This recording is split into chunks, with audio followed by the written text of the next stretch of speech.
अस्सलामुअलैकुम। वो बच्चे जो पढ़ाई में इतने ज़्यादा अच्छे नहीं होते या उनके पास मार्क्स इतने अच्छे नहीं होते, उनको फ्यूचर में क्या करना चाहिए? उनके लिए कौन से बेहतर प्रोग्राम है? ये बहुत बड़ी दफ़ा सवालात बार-बार ये पूछे भी जाते हैं और इनके बहुत ज़्यादा हमें डीएम भी आते हैं। तो मैंने आज इस वीडियो में कोशिश करूँगा कि आप लोगों के लिए कुछ थोड़ी-सी बातें आपको बताना चाहता हूँ, जो आपके लिए मुस्तक़बिल में बड़ी फ़ायदेमंद होगी। उससे आप अपने प्रोग्राम का भी तयन कर पाएँगे और उससे आप लोगों को बहुत सारी चीज़ें क्लियर भी होंगी। और साथ ये बताना चाहता हूँ, ये तमाम बातें किसी किताब में नहीं लिखी और ना ही ये कोई स्टंप शुदा बातें हैं। ये तमाम की तमाम बातें बेस्ड ऑन एक्सपीरियंस है। आप लोग इससे डिसएग्री भी कर सकते हैं। It's totally up to you. और आप लोगों अगर मेरे से किसी मामले के ऊपर कंसल्ट करना चाहते हैं या मेरे से किसी टॉपिक के ऊपर या गाइडेंस लेना चाहते हैं, तो उसके लिए मैं आप लोगों को वीडियो के आखिर में तरीक़ाकार वाज़ेह कर दूँगा। चले यहाँ चलते हैं अपनी वीडियो की जानब। सबसे पहले देखें तो पाकिस्तान में जो बच्चों के मार्क्स कम हैं, तो पहले ये इशू होता था कि आपका दाखिला नहीं होगा। लेकिन पाकिस्तान में हर कोने और नुक्कड़ पर यूनिवर्सिटी बन गई है और यहाँ पे दाखिले का इशू कोई है नहीं। और यूनिवर्सिटीज़ बिज़नेस कर रही हैं और आप लोगों को हर यूनिवर्सिटीज़ में तकरीबन बहुत सारे ऐसे प्रोग्राम देखने को मिल जाते हैं। पाकिस्तान की बड़ी बड़ी इवन 2 यूनिवर्सिटीज़ में ऐसे ऐसे प्रोग्राम ओपन किए जाते हैं जो कि सिर्फ़ और सिर्फ दाखिले बढ़ाने के लिए और बच्चों को कैप्चर करने के लिए। वो चाहे पंजाब यूनिवर्सिटी हो या और भी जितने भी पब्लिक सेक्टर के अदारे हों, वहाँ भी आप लोगों को दाखिला मिल जाएगा अगर आपने सिर्फ यूनिवर्सिटी ही जाना हो। इसी तरीके से प्राइवेट सेक्टर में आएंगे तो यहाँ पर तो कोई तमीज़ नहीं की जाती। और दाखिला मतलब आजकल इशू नहीं है। दाखिला मिलने के लिए आपको कोई मसला ही नहीं है। दाखिला हर बच्चे को मिलता है यहाँ पर। लेकिन मसला ये है कि बहुत सारे बच्चे हैं वो यूनिवर्सिटीज़ में, एक तो नज़रिया बच्चों का ये होता है, जैसे मैं आपको अपनी तमाम प्रीवियस वीडियोज़ में बताता हूँ कि यूनिवर्सिटीज़ घूमने फिरने के लिए बच्चे जाना चाहते हैं, कि उनका एक परसेप्शन कायम हो चुका है कि यूनिवर्सिटी शायद एक घूमने फिरने की जगह है। चूँकि वहाँ पर जिस तरीके की यूनिवर्सिटीज़ में इंटरव्यू किए जाते हैं कि यूनिवर्सिटीज़ में लड़कियाँ कैसी हैं, लड़के कैसे हैं, बिल्कुल एक रिडिकुलस किस्म के सवाल पूछे जाते हैं। और लोगों के दरमियान वो परसेप्शन ही सारी गलत हो गई है कि शायद यूनिवर्सिटी पढ़ने वाली जगह है ही नहीं, वहाँ पे तो हमने अपनी ज़िंदगी को एंजॉय करने जाना है। वो जो जवानी के 4 साल मिले उन्हें सेलिब्रेट करना है। तो इस वजह से बच्चे बहुत सारी यूनिवर्सिटीज़ में जाना चाहते हैं। तो अगर तो आप इनमें से एक बच्चे हैं देन तो आप लोगों को इतनी ज़्यादा स्ट्रगल करने की ज़रूरत नहीं है। दाखिला तो आपको हर यूनिवर्सिटी में मिल जाएगा। तो आप अपनी यूनिवर्सिटी देखें और आपको मोस्टली यूनिवर्सिटी में दाखिला मिलने के आपके चांसेस हैं। एक में नहीं मिलेगा तो दूसरे में मिल जाएगा, क्योंकि यूनिवर्सिटीज़ हैं ही इतनी पाकिस्तान में। और हालांकि ये तमाम चीज़ें इन पॉजिटिव वे जानी चाहिए थी, लेकिन मसला ये हुआ कि यूनिवर्सिटीज़ जितनी ज़्यादा तादाद होगी उनके दरमियान इतना कंपटीशन हो गया कि उन्होंने एजुकेशन स्टैंडर्ड्स को बहुत पीछे छोड़ दिया है और सारी की सारी तवज्जो उन्होंने इसी चीज़ों के ऊपर लगा ली है। यूनिवर्सिटी शॉप्स बन चुकी हैं, डिग्रियों की दुकानें, और वो मैक्सिमम स्टूडेंट को कैप्चर करना चाहती हैं। इसी तरीके से एंट्री टेस्ट जो मुतारफ़ करवाया अब हर एक यूनिवर्सिटी ने। एंट्री टेस्ट कोई बुरी चीज़ नहीं है, लेकिन एंट्री टेस्ट को सिर्फ पैसों के लिए आप लोगों ने लगाना है और साथ में किस तरीके से सेकंड ईयर क्लास की पूरी जो वक़्त थी, वैल्यू थी, वही ख़त्म कर दी गई है। 11वीं क्लास की बुनियाद के ऊपर दाखिले हमारे मुल्क में हो रहे हैं और कोई पूछने वाला नहीं यहाँ पर, और कोई इन तमाम इश्यूज़ को एड्रेस करने वाला भी नहीं है कि और कुछ नहीं तो कम अज़ कम लोगों को इस मामले में कोई आगाही ही फराहम कर दे। तो बहरहाल ये तो तमाम बैड सिनेरियोज़ हैं वो जो मैं आप लोगों को अपनी वीडियोज़ में बारहा दफ़ा बताता हूँ। लेकिन मसला ये है कि अब जो बच्चे के नंबर कम हैं, एक तो एफएससी में नंबर कम आ जाना, ये एक तो लोग बहुत सारे लोगों का नज़रिया ये होता है कि अब तुम्हारी ज़िंदगी का जो फ्यूचर है वो ख़त्म हो चुका है। ये बहुत एक एक्सट्रीमिस्ट वाली बात है। और बहुत सारे लोग ये कहते हैं कि यार तुम अब कोई मसला नहीं है, तुम्हारे लिए आगे बहुत कुछ है। बिल्कुल आगे बहुत कुछ है और आप लोग आगे बहुत कुछ हासिल कर सकते हो। चूँकि हम सब तलीम जो हासिल करते हैं पाकिस्तान में, जो एक बिटर रियलिटी है, बिटर रियलिटी क्या दुनिया पूरी में इसी तरीके सच है कि हम सब पैसे के लिए पढ़ते हैं। हम चाहते हैं कि ज़िंदगी में आगे अगर हम डिग्री हासिल करें तो उससे हमारे रोज़गार का जो इंतज़ाम है वो हो सके, हम कोई स्टेबल नौकरी हासिल कर सकें जिससे हमारे फ्यूचर में जो मुआशी हालात हैं वो बेहतर हो सकें। तमाम लोग इसीलिए यूनिवर्सिटी जाते हैं और इसीलिए डिग्रीज हासिल करते हैं। तकरीबन 99% आप लोग कह सकते हैं, चलें 1% वो लोग हम निकाल देते हैं जो सो कॉल्ड इल्म और शऊर के लिए पढ़ते हैं। चलें बहरहाल अब हम चलते हैं इन प्रोग्राम की तरफ, आपको बताने की कोशिश करते हैं कि वो कौन कौन से ऐसे प्रोग्राम आप जाएं जिनमें आप लोगों को ज़्यादा फ़ायदा हो। हमारे यहाँ जब किसी बच्चे का एफएससी में नंबर अच्छे ना हो या वो पढ़ने में इतना ज़्यादा दिलचस्पी ना रखता हो, तो उसे इर्द गिर्द से 2 ही प्रोग्राम रेफ़र किए जाते हैं। एक उसे बोलते हैं सब बीबीए कर लो, या उसे बोलते हैं यार तू ला कर ले।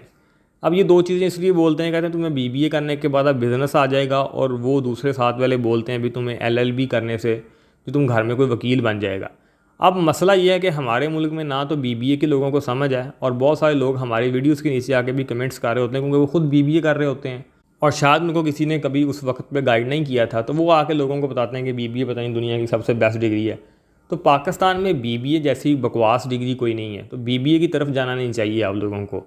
मतलब ये है कि यहाँ पे हर यूनिवर्सिटी में बीबीए हो रहा है और बीबीए सबसे आसान डिग्री समझी जाती है, और हर मतलब कोई बच्चे की तमीज़ नहीं की जाती उसमें दाखिला मिलता। और मैं आप लोगों को ये बात कैटेगोरिकली कह सकता हूँ कि बीबीए के बाद अब बिज़नेस नहीं आता। जो परसेप्शन कायम हो चुकी है ना बिज़नेस और डिग्री हासिल करने का, जो यूनिवर्सिटीज़ में प्रोफेसर वहाँ पे पढ़ाते हैं बीबीए को लोगों को, वो बीबीए में उन्होंने पीएचडी कर रखी होती है।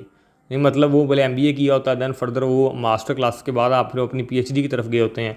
तो इतना पढ़ लिखने के बाद अब वो यूनिवर्सिटी में आकर जॉब कर रहे होते हैं, वो बिज़नेस नहीं कर रहे होते। तो तालीम से कभी भी बिज़नेस नहीं आता, बिज़नेस करने से आता है। और बहुत सारे लोगों के ये भी आर्गूमेंट्स होते हैं कि तालीम तो ज़रूरी है ना, तो लाजमी फिर ये कहाँ पे ज़रूरी है कि आपने फिर बीबीए करना, पर कोई और तालीम नहीं हासिल कर सकते। तो सीधी सी बात है, बीबीए आप लोगों के लिए रिकमेंडेड नहीं है। इसी तरीके से एलएलबी के मतलब है, एलएलबी एक बड़ी और तरह की डिग्री है और उसमें बंदे का लायक होना बड़ा ज़रूरी है। यानी काम अज़ काम उसको बहुत सारी चीज़ों की रीडिंग करनी आनी चाहिए, अंग्रेज़ी में भी उसके ठीक ठाक अबूर हासिल होना चाहिए। तो लॉ में अगर आपने जाना तो मैंने एक लॉ के मतलब एक बड़ी डिटेल से वीडियो बनाई हुई है, तो आप वो लाजमी ज़रूर देखें, दैन आप ज़रूर डिसाइड कर पाएंगे कि लॉ की तरफ आपको आना चाहिए कि नहीं आना चाहिए। तो वैसे ऐसा जो एक ऑर्डनरी और आम सा बच्चा जिसका पढ़ाई में ज़्यादा दिल नहीं लगता, तो उसको भी मैं रिकमेंड नहीं करता कि वो आप लॉ की तरफ आएँ। लेकिन बहुत सारी पाकिस्तान में ऐसी डिग्रीज़ करवाई जाती हैं जो कि आप कह सकते हैं थोड़ी स्किल के साथ उनका तल्लक होता है। जैसे अब आईटी की फ़ील्ड बहुत बड़ी फ़ील्ड है। अब आईटी की फ़ील्ड में बहुत सारे बच्चे ऐसे भी हैं जिनको मैं खुद जानता हूँ, जो एफएससी के बाद मतलब अच्छे खासे पैसे अर्न कर रहे हैं थ्रू आईटी के ज़रिए। उन्होंने कोई स्किल हासिल की हैं और स्किल हासिल करने के पास वो पैसे जनरेट कर रहे हैं। अगर वो साथ डिग्री भी करना चाहें तो वो डिग्री भी कर लें, लेकिन उनको स्किल उनको पैसा दे रही है। तो पैसा कमाने के लिए आपके पास स्किल होना बड़ी ज़रूरी है, क्योंकि दौर और ज़माना बहुत अच्छे तरीके से तब्दील हो चुका है और जो बंदा अपने आप को मॉडिफाई करेगा वही स्टेबल होता है। तो सिर्फ़ और सिर्फ जस्ट पीस ऑफ पेपर जो डिग्री आप लोगों को मिलेगी, चाहे वो किसी भी फील्ड में हो, वो मास वाई आपको इमिग्रेशन के काम आती है पाकिस्तान में, या अब्रॉड जा सकते हो। लेकिन पाकिस्तान में तकरीबन आप कह लें कि 90% लोग जो हैं उनके वो ऐसा काम नहीं आ रही। हाँ 10% लोग हैं जो आपको आगे एग्जाम्पल्स भी दे रहे होते हैं। वो 10% लोगों को बेस के ऊपर हम बाकी 90% लोगों को तो नहीं इग्नोर कर सकते। हाँ कुछ लोग ऐसे होते हैं जिनके वो डिग्रीज पाकिस्तान में, जहाँ तो उनके पास कोई एक्सटर्नल रिसोर्स होते हैं। बाकी किस्मत भी बहुत बड़ी चीज़ है, किसी का लग जाता है। बहरहाल मोस्टली केसेस में डिग्रीज लोगों के काम नहीं आ रही हैं आजकल। और उसकी सबसे बड़ी वजह यही है कि हमारे मुल्क में जो गवर्नमेंट है उनकी गलत पॉलिसीज़ की वजह से, जिसकी वजह से पढ़ा लिखा बंदा बहुत सफ़र कर रहा है हमारे मुल्क में, और उनको पूछने वाला गवर्नमेंट्स को कोई नहीं, अथॉरिटीज़ को। एचईसी ने किस तरीके से मतलब यूनिवर्सिटीज़ को खुली छूट दी हुई है कि हर बंदे को डिग्री पकड़ा रहे हैं, किसी किस्म की कोई तमीज़ ही नहीं है यहाँ पर। यूनिवर्सिटीज़ के पास एक कमरे जितनी लैब नहीं है और वो एमफिल और पीएचडी तक डिग्रियाँ बांट रहे हैं। तो हमारे मुल्क में ये बहुत वरस्ट से वरस्ट हालात मौजूद हैं। लेकिन अगर आप कोई ऐसे प्रोग्राम की तरफ जाएँ जो टेक्निकल किस्म का प्रोग्राम, जैसे मैंने वो आईटी की फ़ील्ड की बात की है, तो आईटी की फ़ील्ड में बहुत सारे लोग ऐसे हैं जो साथ स्किल सीखने की बहुत ज़्यादा चांसेस होते हैं। आपके फील्ड के मतलब बहुत सारी ऐसी स्किल होती है जो आप सीख सकते हैं, और सीखने के बाद आप लोग उसको सेल करके अपने पैसे बना सकते हैं, और बहुत सारे लोग ऑलरेडी बना भी रहे हैं। उसके लिए ये ज़रूरी नहीं होता कि आपको कोई नौकरी ही मिले। इसी के साथ साथ अगर हम मेडिकल फील्ड में भी जाएँ, जैसे बहुत सारे बच्चे बीएस डर्मेटोलॉजी करते हैं, तो डर्मेटोलॉजी में भी आप ये कह सकते हैं अगर आपके पास स्किल्स आ जाएँ उसके मतलब, तो उसको भी आप प्राइवेटली तौर पर सेल कर सकते हैं। यानी स्किन्स के ट्रीटमेंट के लिए एज सच वो उस तरीके का डॉक्टर तो नहीं होता, लेकिन फिर भी पाकिस्तान में बैठ के आप उसको बहुत अच्छे तरीके से आप जाएंगे तो आपको वो बहुत सारे रास्ते मिल जाएंगे जिसके ज़रिए आप अपना पैसा जनरेट कर सकेंगे, और वो एक स्किलफुल डिग्री है। अब ये मैं आप लोगों को कह सकता हूँ। इस तरीके से बीएस रेडियोलॉजी है, वो भी एक टेक्निकल किस्म की डिग्री है जिसमें आप लोगों को बहुत सारी जो टेक्निकल स्किल आप हासिल कर लेते हैं उस डिग्री के दौरान, जो कि आप लोगों की ज़रूरत रहती है मुतल्लिका डिपार्टमेंट्स में, जैसे कि हॉस्पिटल में, प्राइवेट सेक्टर में भी और गवर्नमेंट सेक्टर में भी। तो वो भी आप लोगों को लाजमी इस तरीके की, ये मेडिकल स्टूडेंट्स के लिए बता रहा हूँ। इसी तरीके से पाकिस्तान में इंजीनियरिंग की तरफ आएँ तो इंजीनियरिंग में आप लोगों को बारहा दफ़ा इसलिए कहता हूँ क्योंकि हमारे यहाँ इंजीनियरिंग की जॉब्स नहीं हैं मुल्क में, और अब यूनिवर्सिटीज़ बहुत इंजीनियर प्रोड्यूस कर रही हैं। तो ऊपर से इंजीनियरिंग भी हर एक के साथ इंजीनियरिंग लगाकर वो शुरू कर देते हैं, लेकिन उनमें उनकी age such quality of education नहीं होती। इंजीनियरिंग बहुत अच्छी फील्ड है, इंजीनियरिंग में भी आप टेक्निकल तरीके से स्किल सीख सकते हो, लेकिन मसला ये है कि आप उसके लिए फिर किसी अच्छी इंजीनियरिंग यूनिवर्सिटी में जाएँ, कम अज़ कम आपको अपने फील्ड के मतलब प्रैक्टिकल वर्क आता हो, दैन ज़रूर आप उससे अच्छा पैसा जनरेट कर पाएंगे और वो आपके लिए फ़ायदा मंद साबित होगी। तो ये मैं आप लोगों को इसलिए बता रहा हूँ क्योंकि आप लोगों को फिर जो यूनिवर्सिटीज़ में ऐसी बहुत सारी यूनिवर्सिटीज़ हैं, जैसे सुपीरियर यूनिवर्सिटी है, यूनिवर्सिटी ऑफ लाहौर है, और इस तरीके से बहुत सारी यूनिवर्सिटी हैं जो आप लोगों को इंजीनियरिंग करवाती हैं, जो सिर्फ नाम के साथ इंजीनियर लगवाने का एक टैग आता है और उसका एज सच कोई आप लोगों को फ़ायदा नहीं होता। तो आप कोशिश करें कि आपको और भी बहुत सारी फील्ड आपको मिल जाएंगी जब सर्च करने जाएंगे आप। तो कोशिश करें कि आप किसी ऐसी फील्ड में आएँ जिसमें आप लोगों को अगर जॉब ना भी मिले तो आप टेक्निकली इतने ज़्यादा स्ट्रॉन्ग हों कि आपकी जो वो स्किल्स हैं वो मार्केट में आप प्राइवेटली तौर पर भी सेल कर सकें, और आप लोगों को जॉब हासिल करने के लिए या अपना काम हासिल करने के लिए, पैसे जनरेट करने के लिए वो चीज़ें फ़ायदेमंद साबित हों। और आईटी की फील्ड जो है, कंप्यूटर साइंस की जो फील्ड है, वह बहुत बड़ी फील्ड है।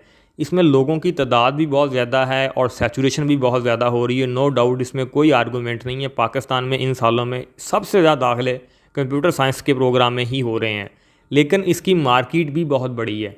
पूरी दुनिया आप लोगों के एक स्क्रीन के ऊपर आ जाती है। मतलब अभी सैचुरेशन हो रही है, तो जो बच्चा काम का होगा, जो काम करेगा, अलबत्ता ये है कि जो लोअर क्लास के या मीडियोकर किस्म के बच्चे भी हैं, उनके मीडियोकर के लिए अभी भी स्पेस खाली है, लेकिन जो लोअर क्लास के लोग हैं, जो इतना ज़्यादा अपना यानी इल्म हासिल नहीं करते, उतने वो लो स्टैंडर्ड के स्टूडेंट्स होते हैं, उनके पास अपने सब्जेक्ट के ऊपर ग्रिप हासिल नहीं होती, उनके लिए तो मुश्किलात बहुत होने वाली हैं। लेकिन जो मीडियोकर या जो मेहनत करने वाले लोग हैं, जिनको किसी खास फील्ड के ऊपर या कुछ खास अच्छे से स्किल वो हासिल कर लेते हैं, दैन उनको उसको ज़रूर फ़ायदा होता है। वक्त लगता है हर चीज़ को, with the passage of time आपके लिए चीज़ें बेहतर होती हैं। लेकिन हमारे यहाँ यूनिवर्सिटीज़ ने प्रोग्रामों की तो मतलब भरमार है, लाइनें लगाई होती हैं, हर प्रोग्राम के आगे बीएस शुरू कर देते हैं, यानी कि ये बीएस एस्थेटिकनेस आ गया। अब वो जो बीएस एस्थेटिकनेस मेरे अब बात आपको बताता हूँ, है तो वो भी एक टेक्निकल चीज़, लेकिन वही काम आप लोग 3-4 महीनों में किसी पार्लर से सीख लेते हैं, जो आप लोगों को यूनिवर्सिटी 4 सालों में सिखाती है, और उस डिग्री का आपको ऐसा कोई फ़ायदा नहीं। आ जाके स्किल का फ़ायदा होता है, स्किल आप 3-4 महीने में सीख लें, तो आपको क्या ज़रूरत पड़ी है कि आप इनके साथ फिर 4 साल के लिए अटैच हों। इसी तरीके से आप लोगों के साथ ये जो न्यूट्रिशन की डिग्री है, इसको बहुत अटैच किया जाता है। अब न्यूट्रिशन जो है, पाकिस्तान में न्यूट्रिशंस की इतनी ज़्यादा ज़रूरत नहीं है, हमारे यहाँ लोग इतने ज़्यादा क्लाइंट्स नहीं हैं मतलब न्यूट्रिशंस के पास जाने के लिए। लेकिन हमने वो न्यूट्रिशन बनाने वाले बंदे जो हैं, जो आपको आपकी खुराक सजेस्ट करने वाले बंदे हैं, वो बहुत ज़्यादा बना दिए हैं। यानी उतने ज़्यादा क्लाइंट्स नहीं हैं जितने हमने वो डॉक्टर बना दिए उस फील्ड में। तो लिहाजा इसकी फील्ड में सैचुरेशन बहुत ज़्यादा, ओवर सैचुरेशन हो चुकी है, अब ये कह लें। तो इस वजह से आप लोगों को वो डिमांड और सप्लाई का रिलेशन भी देखना पड़ता है कि इसकी क्या उतनी डिमांड भी है मार्केट में, जो हम डिग्री हासिल करने जा रहे होंगे, आपने आज से 4 सालों बाद डिग्री लेके आना है। तो इस तरीके से आप लोगों को बड़ी सोच समझ के और बड़ी ही अक्लमंदी के साथ फैसला करना चाहिए, देन आपके लिए चीज़ें बेहतर हो सकती हैं। बाकी वीडियो अच्छी लगी तो लाइक कीजिएगा, चैनल लाजमी सब्सक्राइब कीजिएगा। और मैं आप लोगों को ये बताना चाहता हूँ, अगर आप मेरे से किसी मामले के ऊपर कंसल्ट करना चाहते हैं या मेरी किसी मामले में राय लेना चाहते हैं, तो सबसे पहले ये बात वाज़ह कर दूँ कि उसकी हमने थोड़ी सी फ़ीस रखी है। बहुत सारे लोग ये फ़ीस को बात सुने बगैर वहाँ पे आ जाते हैं, लेकिन हमारे यहाँ ये मजबूरी बन चुकी है, क्योंकि पाकिस्तान में जब कोई फ्री की चीज़ किसी को मिलती है तो वो फिर बहुत गलत और नाजायज़ उनसे फ़ायदा उठाया जाता है। और एफएससी जैसे बच्चे जो अभी इतने ज़्यादा ग्रूम नहीं होते और वो इन चीज़ों को अच्छे से समझ नहीं सकते, तो फ़ीस हमने इंतहाई कम रखी है। वो गरीब से गरीब बच्चा भी दे सकता है, वो रखी सिर्फ इसीलिए कि हम थोड़ा डिफ्रेंशिएट कर सकें कि सीरियस स्टूडेंट्स कौन कौन से हैं जो हमसे पूछना चाह रहे हैं।